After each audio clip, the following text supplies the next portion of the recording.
Alrighty, well, now we come to what I think is the grand finale, because, truth be told, I'm kind of getting tired of all of these E3 trailers. I know I haven't really done that many, but, there's only so many times that I can get teased about something that's not going to come out for months. I know, feel free to say that I have a low level of patience. I'm going back to movie reviews. You know, I'm going back to just plain old reviews after this. But Lord of the Rings, the new Lord of the Rings game, developed by Monolith Productions. Now, this is one that I've actually been looking forward to for a while. Ever since first hearing about it, I thought it was a pretty ingenious idea. Now, Monolith Productions, it has developed.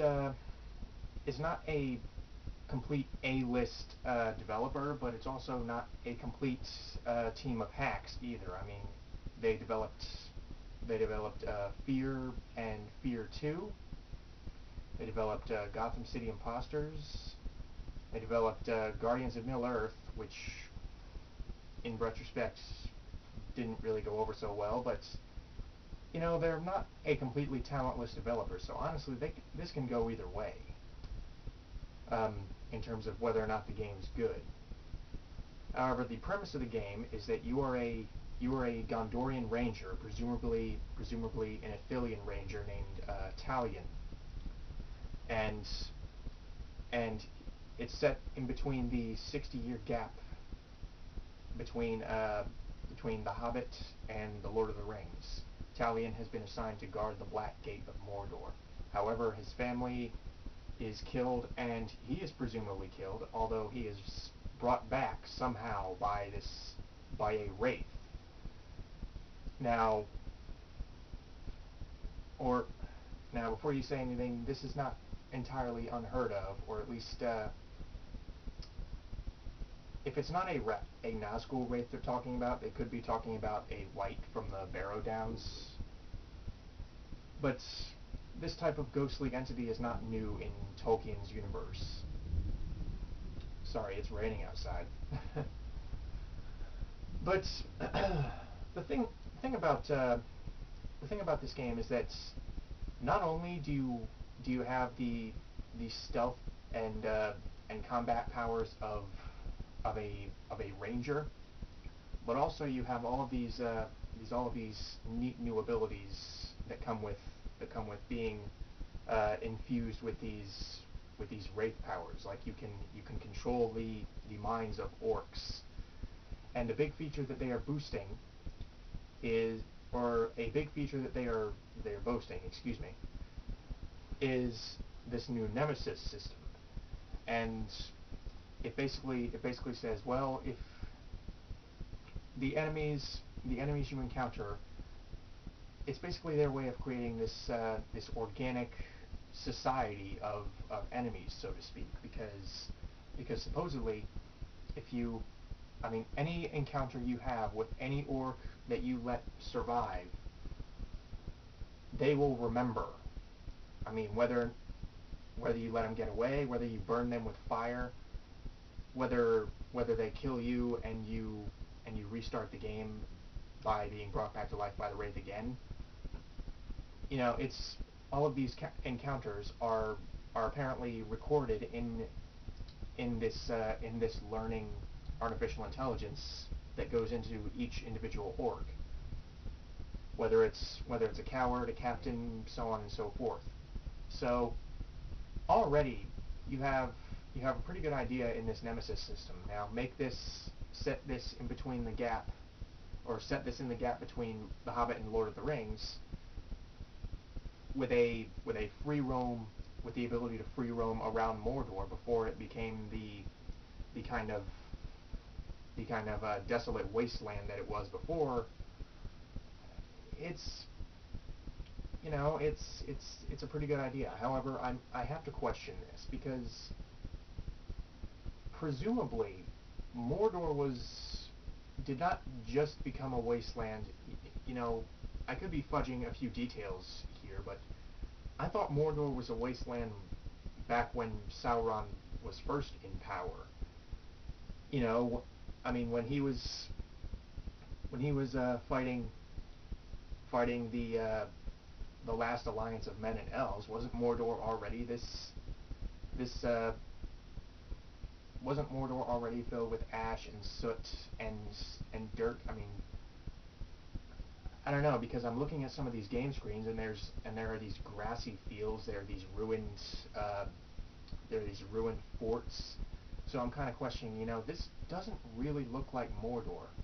However, once again, considering this was a completely hands-off demonstration, I was willing to give them the benefit of the doubt, in terms of the environments. It's the environment. So right away, the premise alone got me interested, and this is probably going to be the game that I have the highest hopes for, or at least the loftiest expectations for, because you know I love the Lord of the Rings. I love the books. I love the movies. I like the Hobbit movies. I like the Hobbit book. I just adore Tolkien's world. So to hear that they're doing something as fresh as this as a premise for a video game, yeah, it piqued my interest.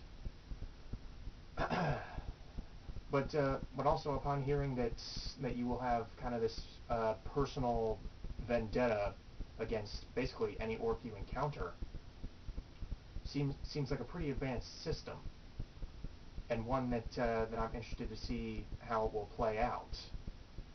I mean, will this, because the gameplay footage I've seen seemed pretty scripted, or at least in comparison to a lot of other open world experiences I've seen.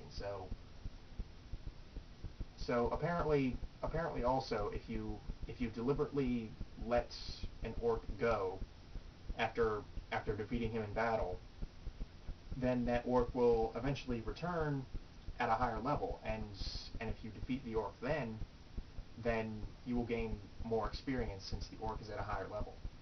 So on top of just making logical sense, it it's a neat incentive to really embrace this nemesis system, and to actually make nemesis around Mordor.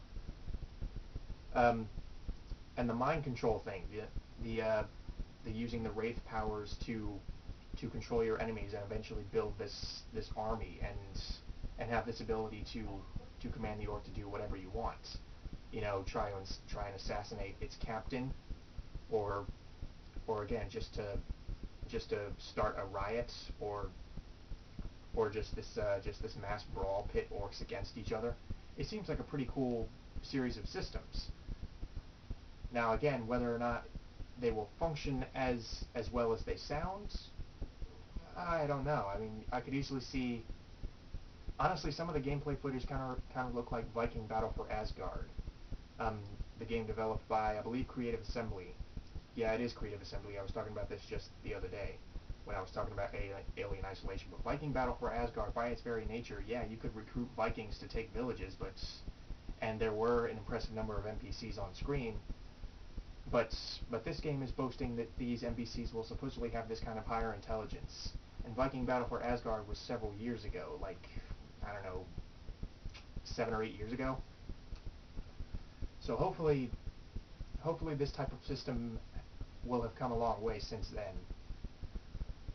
And Viking Battle for Asgard, none of the NPCs really had any kind of higher intelligence. Viking Battle for Asgard, one common criticism I've read about it is that it gets a little repetitive. So whether or not this system will get repetitive, or whether it will seem, or whether players will find some definitive method of tackling their problems and just not feel the need to embrace any other method of attack, I don't know. Whether the numerous methods of attack available to you will even be worth checking out. I mean, will you want to send an orc to assassinate their captain? Will you want to sneak around? Because apparently this uses the engine from Assassin's Creed 2. According to one of the developers of Assassin's Creed 2, this uses the movement engine, or some elements of the movement engine from Assassin's Creed 2, particularly with Talion's abilities as a ranger. So I'm thinking, will you even want to use the stealthy approach? What incentive will you have? And is this just going to be? Are you going to have any meaningful incentive to to not just